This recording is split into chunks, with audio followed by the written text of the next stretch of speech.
جلجلت الجيلي تجلجل وجلجلني. تشيز كيك جيلي طبقاته خطيرة، طعمه يجنن مع صوص فراولة في حتة تانية خالص.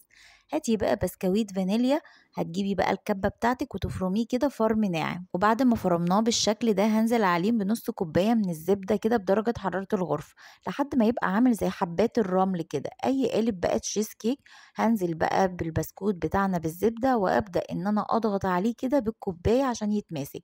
تعالوا نعمل بقى الطبقة التانية. عندنا كريم شانتيه من دريم، كوباية بقى من الكريم شانتيه من دريم عليهم كوباية لبن ساقعة او كوباية حليب، وهضربهم كويس كده لحد ما يعملوا منقار.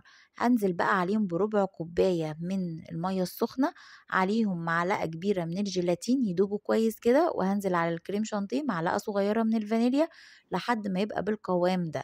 وهنزل بقى بالطبقة دي على البسكويت بالزبدة، دخليهم التلاجة مدة ساعة لحد ما نعمل بقى الطبقة الأخيرة اللي هي الجيلي من دريم. أنا اخترت هنا طعم الفراولة، عاملة لنا 7 أطعمة مختلفة. نحط باكوين الجيلي عليهم كوبايتين مية سخنة وندوبهم كويس، وانزل عليهم بنص كوباية مية ساقعة. خرجت القالب بقى من الفريزر وبدأت ان انا اعمل فيه الاشكال ده بولة الايس كريم، ونزلت بقى بالجيلي بعد ما برد تماما. هو كان دافي شوية عشان كده الكريمة طلعت على الوش. بعد نص ساعة طلعت بالجمال والحلاوة دي. شايفة الجمال؟ نزلي عليه بقى بصوص فراولة خطيرة. جربوها، ولو عجبك الفيديو لايك وشير وسبسكرايب لقناتنا.